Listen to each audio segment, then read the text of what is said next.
Good morning, friends. Today we are back in the garden. We're picking some fresh greens because we're making something so hearty, something so comforting. Any guesses yet? Yes, it's a soup, potato soup with lots and lots of greens and herbs. So let's go to the garden and get to picking and get to cooking.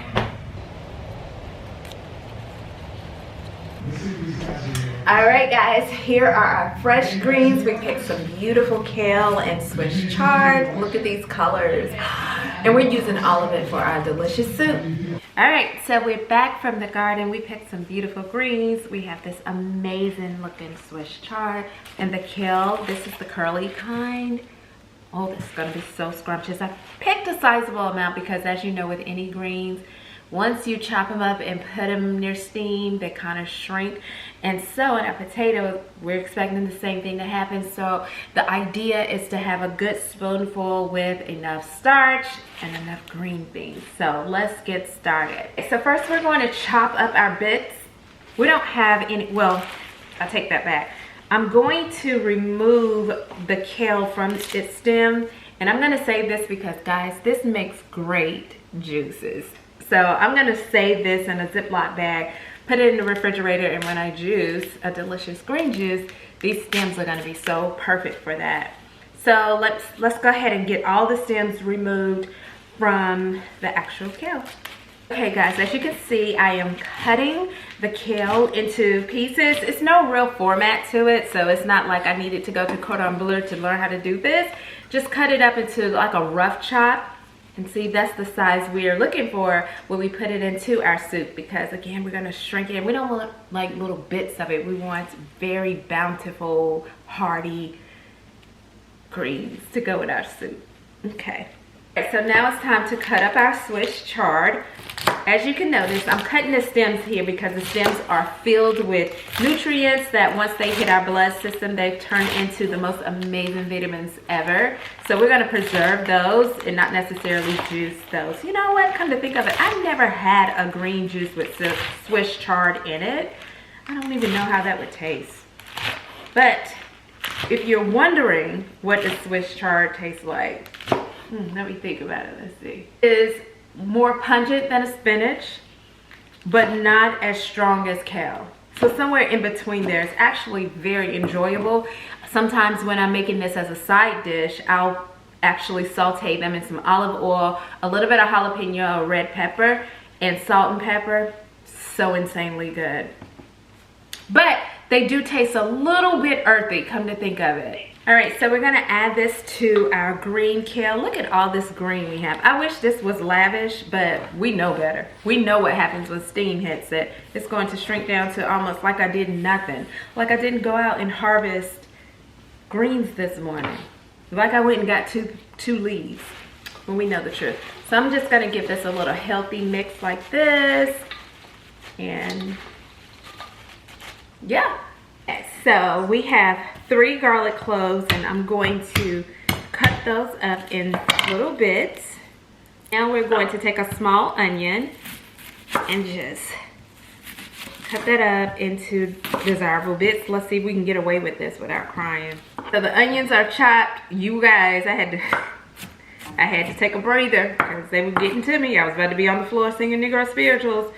These onions were not playing with me. So now we're going to saute our onions and our garlic. We're going to fragrance up the room. You know how that smells, like Thanksgiving. Put a little herbs in there. And we're getting ready for our potato soup. We're getting ready to put it all together. But I wanted to show you the star of the show.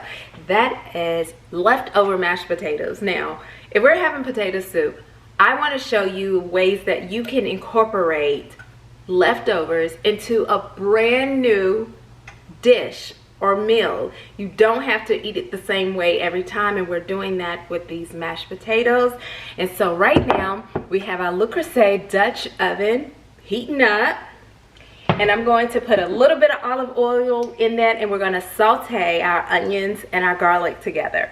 So let's go ahead and add our onions to this mix. You hear the song, you hear the song. Sing, girl. That's how we used to do in church. Sing, Kira. So we have the onions onions and garlic sauteing. I'm gonna take a spatula and just kind of move it around. Let all of that olive oil kind of coat in there. Here's another thing that I want you to consider doing is seasoning everything that goes into your food, not just one season. So I'm going to season our onions and garlic with just some coarse sea salt and a little bit of pepper and a little bit of Old Bay seasoning. That Old Bay is going to be so good in this food.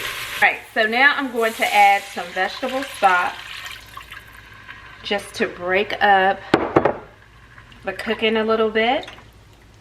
And we're going to start spooning in our potatoes. Now these potatoes were first baked and then pureed into an actual mashed potato. We're gonna just keep stirring that around until it kind of breaks up. Okay, we're gonna add some salt to this broth. Just like 2 to 3 pinchful. Just give it a stir. Now it's liquid, enough liquid to really bathe the greens that have to come in here. And I'm leaving bits of the potato, well, they had chunks in them, so like that. I think that will go a long ways when you get a good spoonful. So add as many seasonings that you like to this. I'm adding garlic powder to complement the garlic that's already in it. The same with the onion powder. Oh, this smells so good. And then a little smoked paprika. Boom, boom, boom. Not too much because we don't want it too smoky. And then I just love Old Bay in this. Just makes it taste good. And then give it a good little stir right here. And it's starting to boil, which is great timing for our greens. Our greens, you just take those handful and just put them in.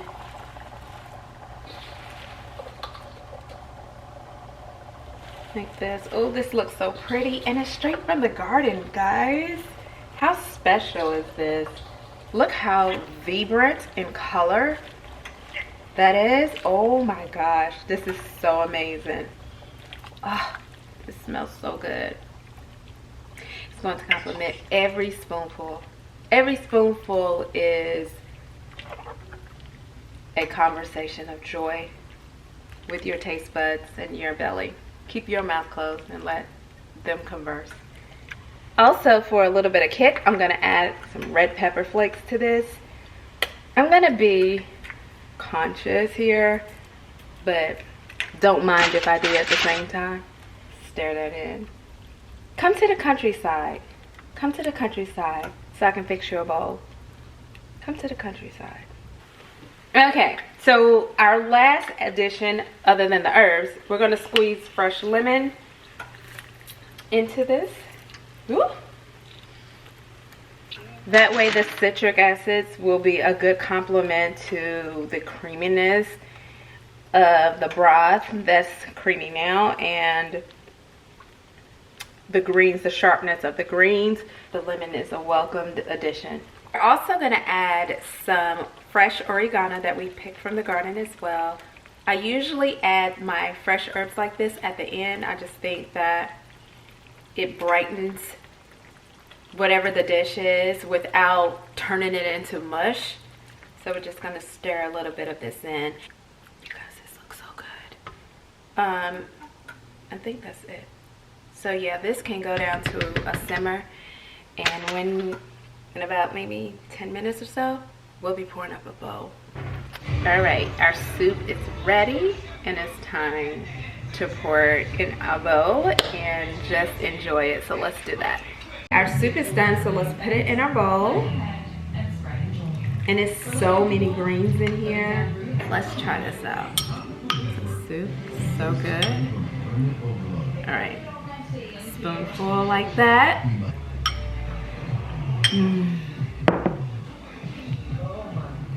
So delicious.